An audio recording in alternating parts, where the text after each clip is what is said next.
Hey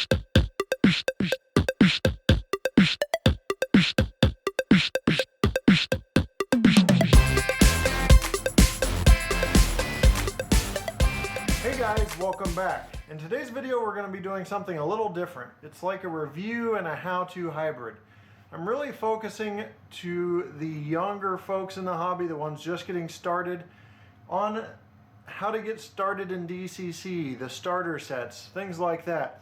And what better to do than the Bachmann Acela set here. It's got DCC already installed.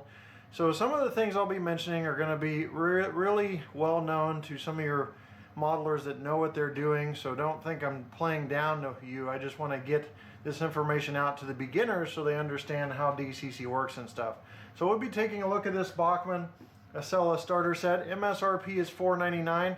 However, you can find it on the internet at $250 to $275, definitely under 300 bucks. And I will put a link below to some of the, at least one of the places where I found good deals on this set at. So let's go ahead and get started on this how-to/review of the Bachmann Acela Express HO scale electric train set with DCC installed. Alright, starting off with the Bachmann Acela here, I just want to go over some nice detail. You've got the nice metallic silver finish all the way from the start to the back.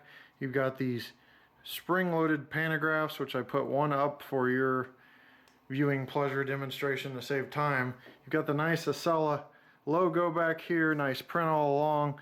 If you move up to the front, you can see the windshield wipers on the front. You've got operating headlights, Amtrak printed on the front of the nose. Moving along to the side, this side, you've got more of the same detail. That's all we're going to cover in detail, because we've got a lot to cover in operation and teach some new folks some things about the hobby. One other thing I do want to say that really sticks out to me is they took the time, Bachmann took the time to put the little divots in the wheels. You can see on the real Acela, as you see there. So that helps with the braking process, and as you can see, they have accurately modeled that instead of just throwing on some regular wheels, which you find in the hobby everywhere. So pretty cool to add that much detail. Now you will see that you're not dealing with a conventional coupler here. You're dealing with a very strange looking bracket coupler, and I will demonstrate how you hook these up here as I remove another car from the box. As you see, there's a receptacle right here in the car, kind of hard to pick up, but it's simply get the car on the wheels, line it up, then you snap it into place, and now that is now one unit. Very simple, very easy to assemble. Now a little detail I'll show you on the cars that you won't see much of, because again, the review, we're trying to stay timely here, is some of the fan detail, generator detail on the roof there, the nice print. They've got different types of cars. You got your first class and your coach, so different types of cars in this set, and you should technically add, I believe, 2 to 3 cars to be prototypically correct. I believe it is 3 cars total to be prototypically correct, but it gives you the first 3 cars in the set, so that's pretty cool. Alright, let's continue. The last car to go on is the other power car. Now it's important to note that one of these 2 cars is powered. The other is what we call a dummy in model railroading, and that's not because the car didn't make it through high school or junior high school. It's because one car, the dummy car, is not powered. That means it has no motor in it, it's just free rolling.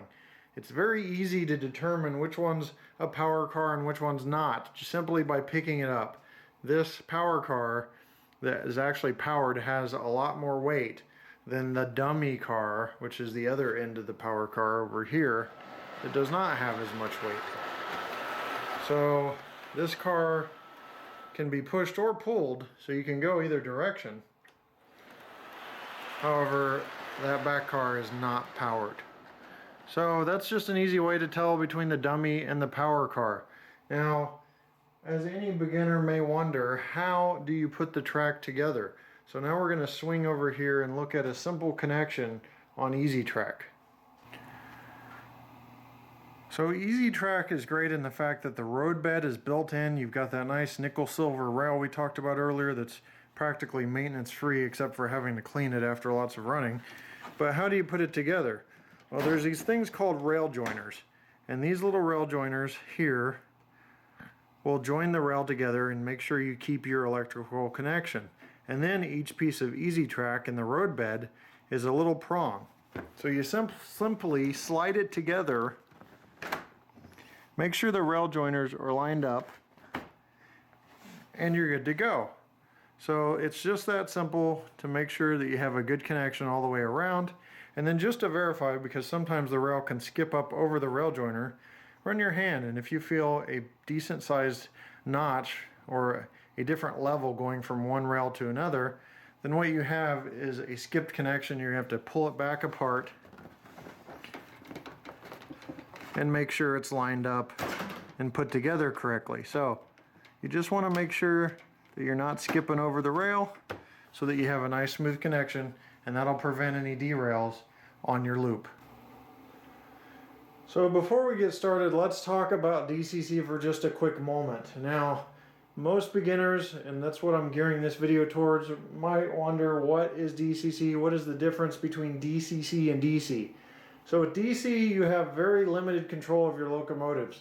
If you're putting one on a loop in one direction and you put another one on, they have to go that same direction because the current is powering the motor in the locomotive, and that means that that current, without reversing polarity, is going to have to take all the locomotives in the same direction. Now there are some exceptions to this, some sophisticated DCC setups. I'm not saying that there's no sophisticated DC layouts, but with DC setups, they don't get very sophisticated without a lot of work. Now let's talk about DCC and the difference. The difference with DCC is, yes, you have to have power for your locomotive's motor, but instead there's digital commands going to a computer chip in the locomotive that's telling a locomotive that one can go one direction, another can go another direction. One you can hit the horn on, and another one you can hit the bell on. There's a lot more sound options, a lot more control over it. Now I could go into hours of differences on DC and DCC, but that is the bare minimum basics on why DCC you have a little bit more control without making a whole big mess with all the different loops and stuff that you'd have to do at DC. So DCC I believe firmly is better. It's more advantaged. It has more of an advantage. Now let's look at the headlight, for example, on this locomotive. You can turn the headlight on and off with DCC, where with DC the headlight gets brighter as you increase voltage. You can control speed better with DCC, where with DC the speed gets increased with voltage. So that's just an example of the differences between DCC and DC. So you see the headlight here on this end. This is the powered car, but I will tell you when it's running in reverse that the other car, even though it's not powered, just that dummy car we talked about, it as well will have a headlight lit in that direction. So let's go ahead and do a run by real slow of this locomotive. With DC you've got what's called, or with DCC what you have is called start voltage. Sometimes it's set really high, so it takes a little while to get moving. I'm at about 27, 28, 30 speed steps, and we're just beginning to move along. But I want you to see this consist go by fairly slowly. You may notice that there are detailed interiors on the coaches and they are lit. It's kind of hard to pick that up in this lighting, but we may have a run by later with lower lighting so you can see the lit interiors. There are no sounds other than the sounds of the wheels hitting the rails and the motor. But that is a run by. Now I'm going to increase the speed,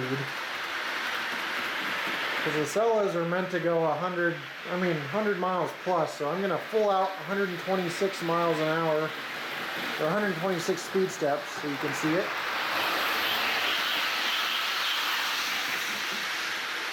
And that kind of shows you how fast it goes.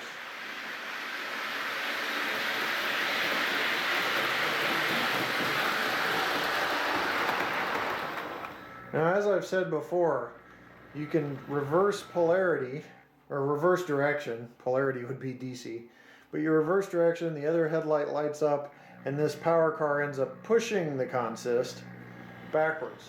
So just like that, it has the appearance either way that it can be running forward or backwards, just like the real Acela does. The real Acela does that so that they can easily switch directions.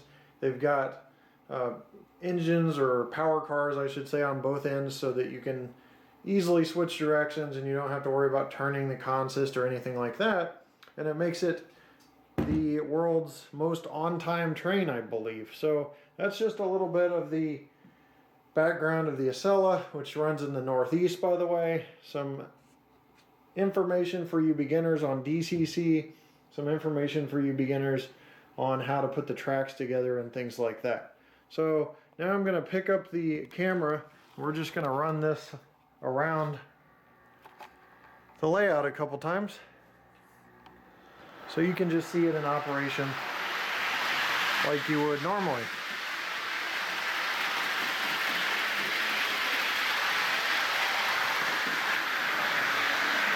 And it really glides along the track, looks nice.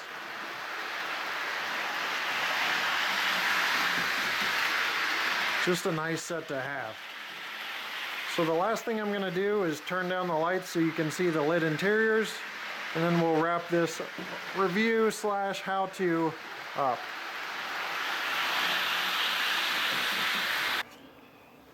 So as you can see, if you look closely here, the ditch lights down at the bottom are lit as well, and that's a pretty cool feature. But I'm going to go ahead and run this by slowly here.